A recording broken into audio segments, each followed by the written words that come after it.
Good morning. Welcome to our biweekly press conference.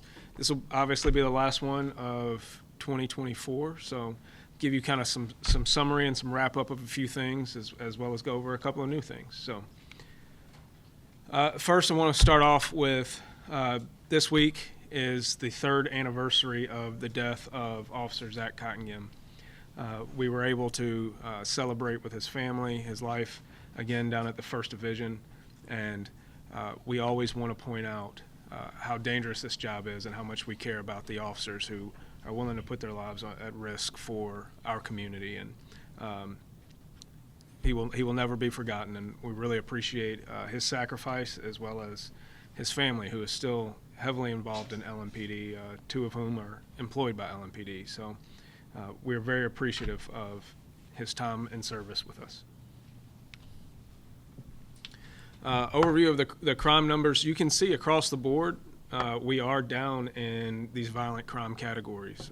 Very proud of that. Their numbers are not where we would like them to be, of course, but to have a reduction at this point in homicides, non-fatal shootings, as well as carjackings, particularly when you look at those non-fatal shooting numbers and those carjackings, those are pretty statistically significant numbers. And the number of victims that are reduced is very important. So one of the other things we'll point out is that when you look at that non-fatal shooting arrest number, when we began the non-fatal shooting unit, the way that things were structured previously were that non-fatal shootings went to district detectives. We had a period of time where it was with district detectives who managed an entire caseload of all their other cases, and then it was assigned to homicide, and then it went back to district detectives. But since we have started the non-fatal shooting squad, and since their inception, our clearance rate for non-fatal shootings has gone up over 600%. Those are very difficult crimes to investigate and have successful prosecutions and arrests on. But having that centralized focus unit that is what they deal with has been very, very impactful, and we're very proud of that. The other number you'll see is those federal indictments, and we've talked about those in the past and how important they are, and it shows the work and the quality of work that's being done by detectives. And again, this year, we have a record high number of federal indictments. That means we are taking the right people off the street, and they're going to serve significant time. Now, overall, if you look at some of our numbers, our arrests overall are down 16% year to date. But for homicides and robberies, our arrests are up significantly. That shows the focus on the right people, pulling those people who are committing violent crimes off the street and getting them into the criminal justice system where they belong. The other thing is, if you look at burglaries as well as auto thefts, that auto theft number is down significantly. You all know that last year, and for a significant portion of this year, the issues with Kias and Hyundais being stolen got really out of control. While that problem's not solved, you have seen a significant reduction in the amount of auto thefts.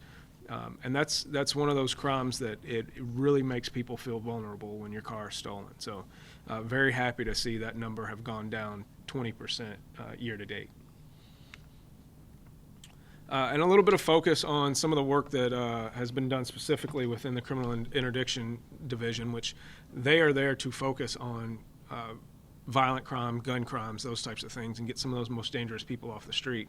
And year to date, they've seized 293 firearms off the street, and 42 of those were stolen, and 136 out of 293 firearms that they seized were on convicted felons. You can see that's a pretty significant number. And then 20 firearms that they've taken off of juveniles that definitely have no business having those types of weapons. So when we talk about firearms seized, we're talking about this is a potential shooting or homicide or carjacking that was prevented or interrupted. And so those are 293 opportunities for violent crimes that have been interrupted. And our primary focus is not drugs, but we know that narcotics has a heavy nexus into violent crime, and the problems that it creates within the community are significant. So we are never going to lose track of making sure that we are still addressing illegal narcotics. And you can see just the extreme numbers of narcotics that we've seized year to date. I'm not going to go through all of them. You can read them. But that is a significant amount of drugs that could be very, very harmful to our community that's been taken off the street. And that's just by the Criminal Interdiction Division. This is not the entire department as a whole.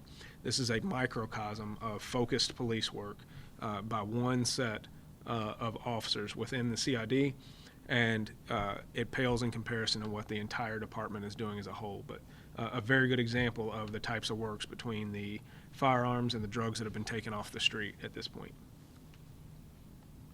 And you can see how many felony arrests that small group of officers have made, 633, and seized $1.6 million in illegal currency that's coming through the drug markets and gun trafficking markets in Louisville.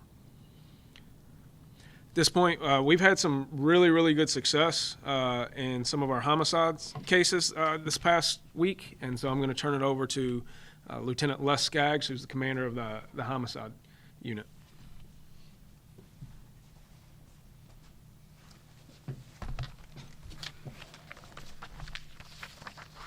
Good afternoon. Before I begin, I just wanted to cover one thing, just to echo what the chief said. The cooperation between multiple units within LMPD has made the homicide unit have a more successful number of getting cases solved.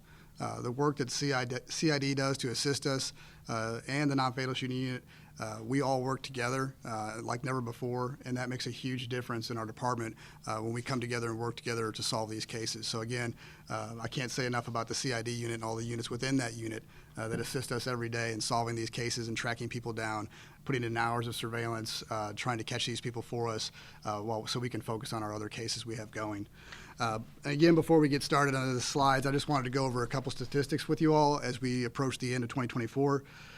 In December of 2024, we've only had 2 criminal homicides, which is amazing. The next lowest month was last month, November. We had 7.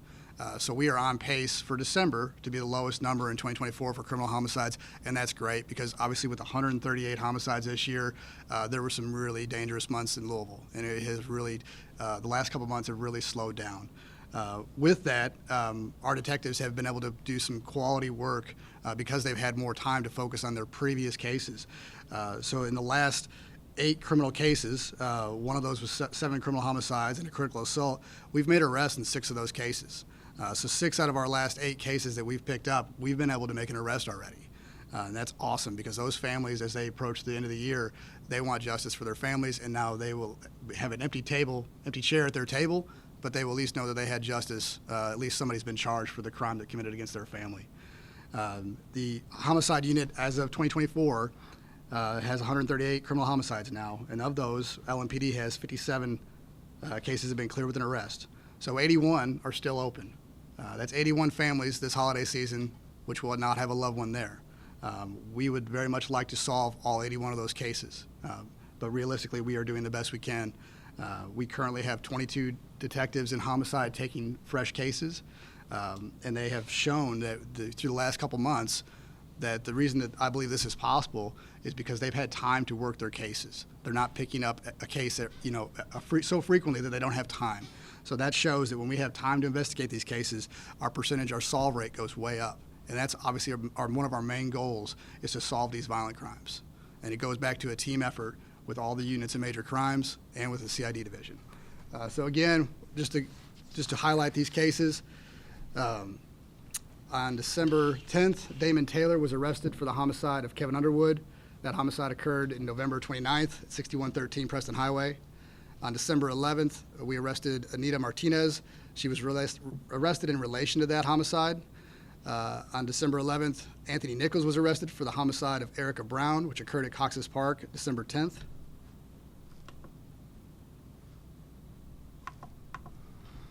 On December 13th, Skylar McAdams was taken into custody in Harrison County, Indiana, on 2 counts of complicity to murder, which was in relation to the homicide of Corey Dillard and Jagger Zan, which occurred in January 31st of 2024 at 12th and Ali.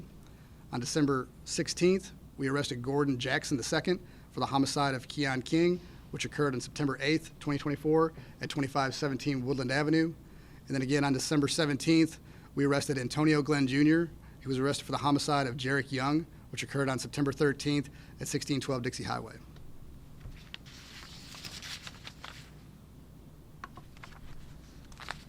Thank you.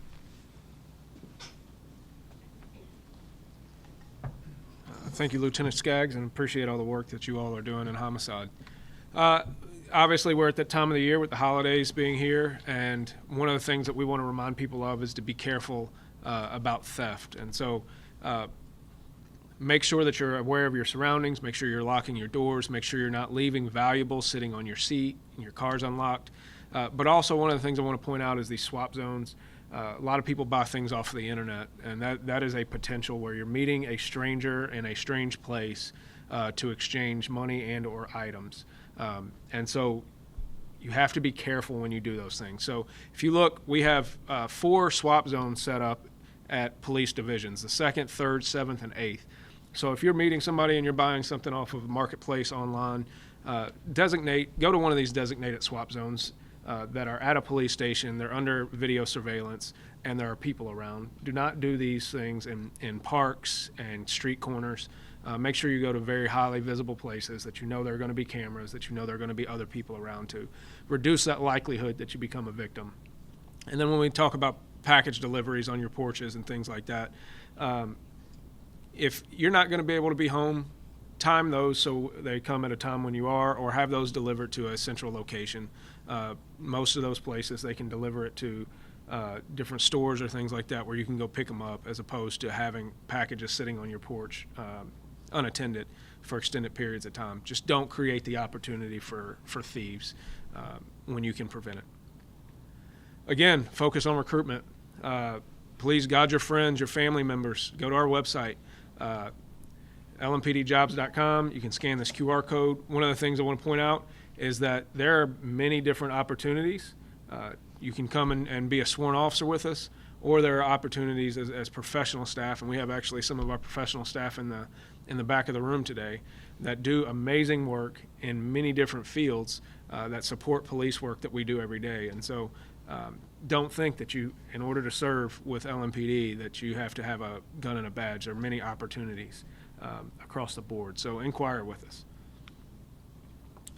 Again, we're still our community survey on our crime plan is open to the public, and it'll continue to be open for several more weeks. We want feedback on what the community wants to see from their police department and how we combat crime, and particularly violent crime.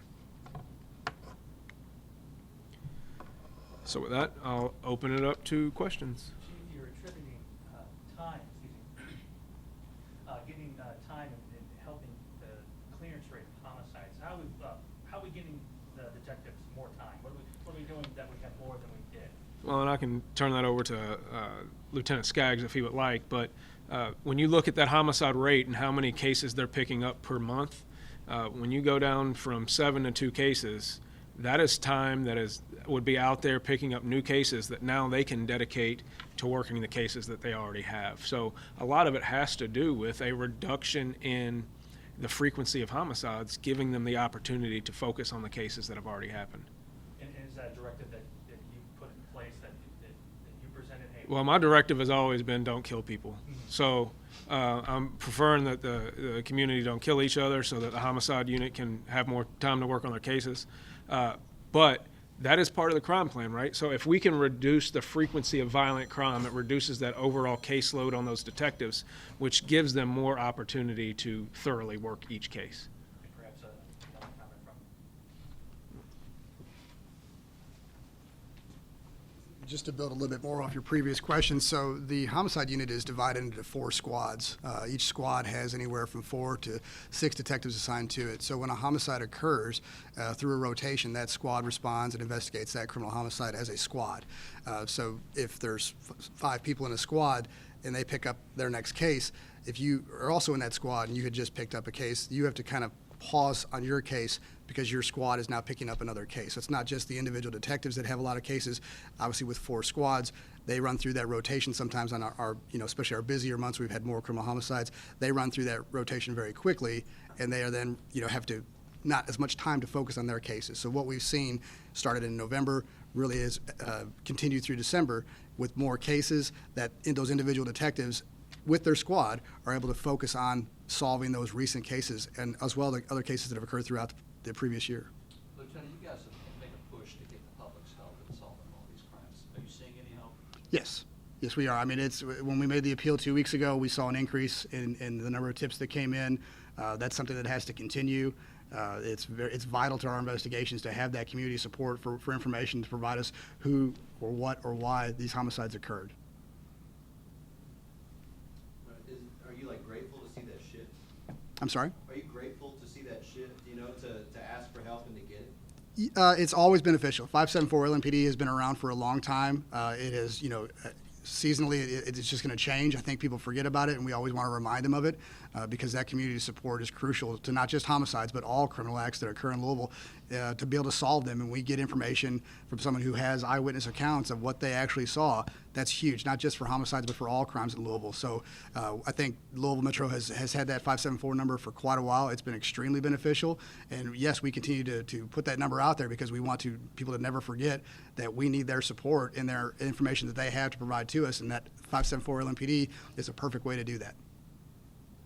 Chief, the car break-ins in this town, who's doing it? I mean, is it a group of people who are going around town doing this, or is it just criminals everywhere doing this? So I think you have a combination of both as far as who is committing the car break-ins around town. Those are generally crimes of opportunity, right? So somebody sees a valuable thing sitting on somebody's back seat, pulls the door handle, but you also have just plain out thieves that is their profession. Is they go to parking lots, they pull door handles. Sometimes they do those in groups. So we do have a combination of small groups of people who do this, and we've seen that before between auto break-ins and auto thefts where they've been done in groups before. But those are really crimes of opportunity, and we know that when we reduce that opportunity by simple things like locking doors, hiding valuables, not leaving key fobs in cars, it reduces those car break-ins. And the professional thieves, you think they're the ones who are doing like the hospital break-ins, the car break-ins at the hospitals? So professional thieves is a kind of funny way to put that, right? Because I would believe a professional wouldn't be breaking into cars. But yes, that's these people's job. This is how they make a living is by preying on other people. And so it is very important that we understand the impact of that and dedicate resources to it. I've got very little tolerance for thieves. People work hard for the things that they get, and it should not be okay that people go in and steal somebody's stuff. It compromises your sense of safety in a way that hits very much differently from some other types of crimes.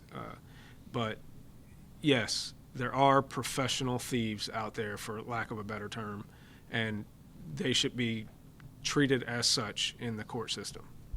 Chief, sticking with the topic of thieves, you talked about, holiday thefts, of course, go up this time of year, people taking packages off porches, things like that.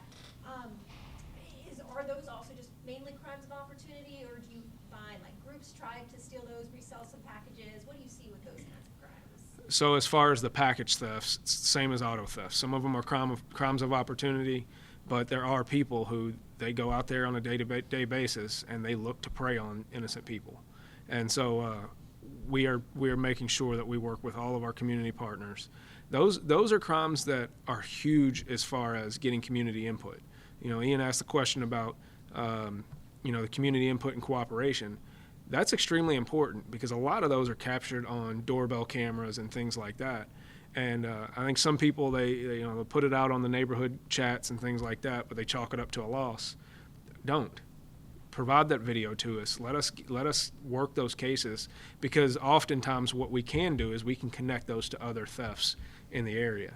And so it's much more impactful in getting a punishment that's appropriate for the crime when we can show a judge that, hey, they didn't just happen to be walking down the street and saw a package out on the porch, but they were involved in 15 other thefts in the area. And so it is important that people actually report those and provide those videos and things like that they have.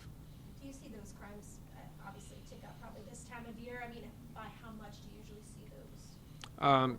So as far as the uptick during this time of the year, I can't give you an exact percentage, but anecdotally, yes, these types of thefts. And it's, like I said, it's a crime of opportunity. More packages are being delivered right now, and more people with ill will are going to go out there and take advantage of that. This is billed as a year-end review. Is Louisville safer than it was a year ago? I believe so, but we are not where we should be. And I will say it time and time again. You know, you look at our homicides are down a little bit, our shootings are down a bit. When you look at what Louisville was pre-2020 compared to now, when we averaged, you know, mid-70s in homicides, I think people would rave if we had 110 homicides. It's not acceptable. It's just not acceptable. So this is an endless game. You know, the Simon Sinek infinite game. There is no goal to the end of this. This is about constant improvement and how we can make sure each day people feel safer. I can give you all the statistics in the world. Numbers don't matter to people. Their sense of safety is what matters, and that's our goal, is to make sure that people feel safe in this community. So we're constantly going to be putting in efforts to change our approaches, change our tactics, to make people objectively safer and feel safer at the same time. Do we have any success stories from the crime plan so far? I know it's the early days, but just something specific to give people confidence. You want to talk about anything specific? So one of the things that we did see was Major Russ Miller in the 2nd Division. They had a spike. Right around the time we put out the crime plan, they had a spike. And he took and shifted his entire personnel in his division, took his impact detectives, took the detectives out of his office, shifted people where they were. And over the course of the next, I think it was 2 weeks, the next reporting period, I think he went from something like, and don't quote me on the numbers, but it was something like 7 violent crimes in that previous period down to, I think, 1. That's what that's about. It's about looking at the numbers and being willing to move resources around in order to solve a problem.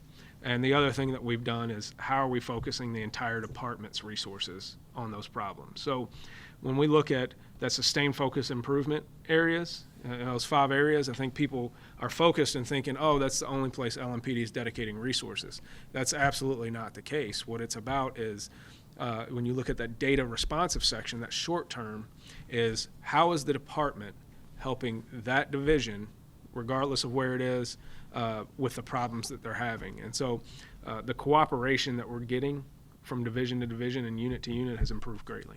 So is this one of those things where the further ahead you can get on this, the more you're going to be able to free up time, so that if you're preventing these violent crimes, it's easier to solve the ones you do have on your plate? Do you see it as feeding itself, getting yourselves ahead? So that's absolutely the point, is that as you impact crime today, it'll impact crime down the road, right? Because you've reduced the number of victims, you've reduced the number of offended people who might go out there and commit retaliatory crimes.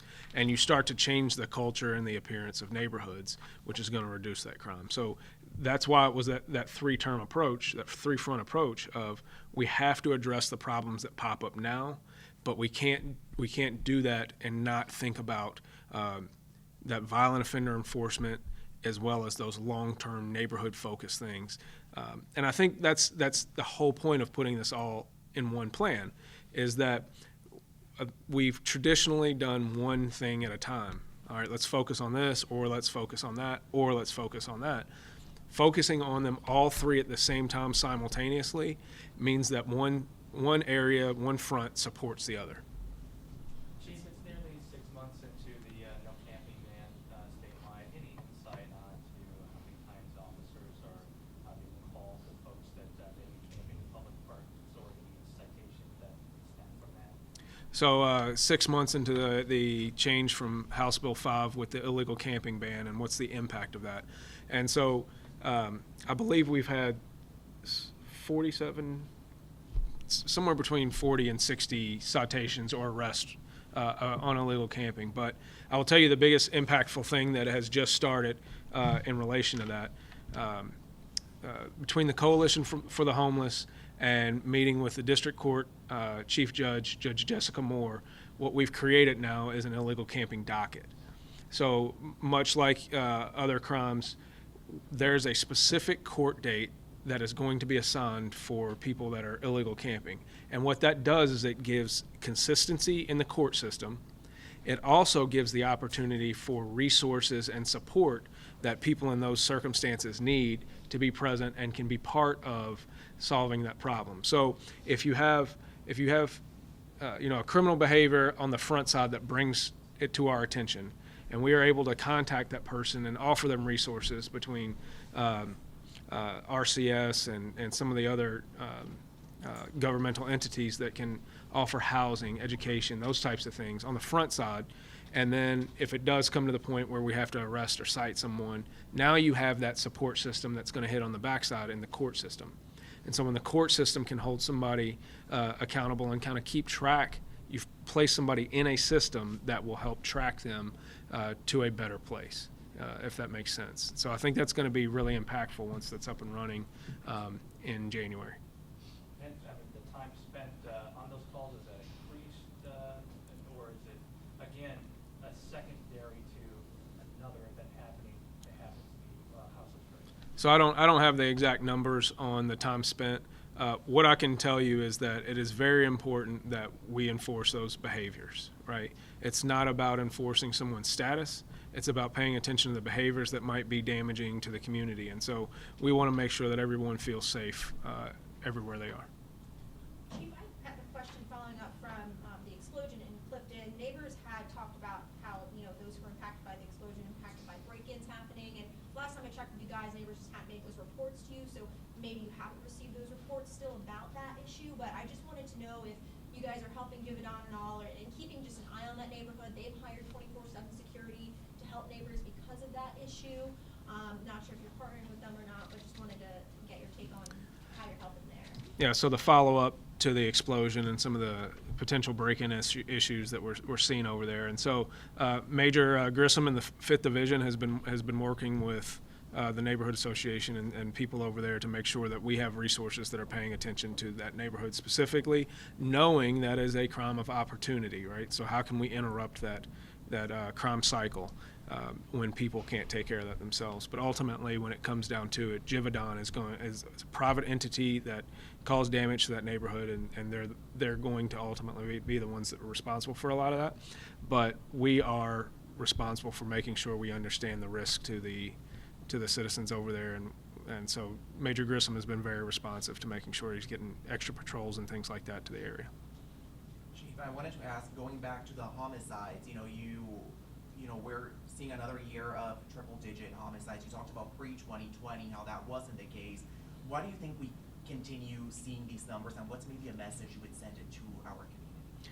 So the difference in what has happened in the last 4 years or so versus pre-2020, I think, is a very complicated thing, and if somebody could figure it out completely, I think they'd make a lot of money. That being said, I think when you look at all of the factors of what we faced in this community between COVID, civil unrest, the issues that we had within the police department as far as our numbers being reduced by 250 plus officers, the lack of proactivity by officers for various reasons, I think those all contributed. But again, this has to be a multifaceted approach. If we just say, all right, we need officers to just go out there and swarm neighborhoods and hammer it, well, that's not an appropriate response to this type of issue. If we just assume that police alone can do this, obviously culture of violent crime in Louisville has changed significantly. People are more willing to shoot with each other, shoot at people than they were before. So this has to be a multi-front approach to dealing with this violent crime issue. And so one of the things is that as a community, as a city, we as people we cannot be accepting that this is our new norm. It's not okay that this number of homicides is our new norm, and people need to speak up and be very vocal and involved about changing that. And I wanted to ask, when it comes to state support, is there an area where you would want to see action on, whether it's legislatively or through prosecution, to help reduce violent crime in the area? Yeah, so as far as state support, I think we've been in a pretty good position with our state legislature the last couple of years as far as support. Very appreciative of that. I can tell you one of the things that's always on top of mind for me when it comes to one of our biggest issues is recruitment. Doing away with this state pension system several years ago was extremely harmful to the police department. This is a tough job, and people knowing what their benefits are going to be on the back end, it gives a sense of stability and comfort in doing a job that is very, very difficult, of knowing what you're going to get on the backside. It also gets a long-term buy-in from people that, let's face it, the marketplace has changed. You all as reporters move around all the time. That's not traditionally how police officers did it, and it is starting to become much more like that. So anything that we can get as far as something like a defined benefit pension that keeps people here and keeps some loyalty to the agency and the community, we want to take care of, and I think that could be very helpful. But I don't pass laws, so my job and the job of the commanders here is to make sure that LMPD is a great place to work, that people know that they're cared about, and they know their command staff and their city is going to support them and give them the resources to do their job to the best of their ability. So thank you all. I appreciate it. You all have a good Christmas.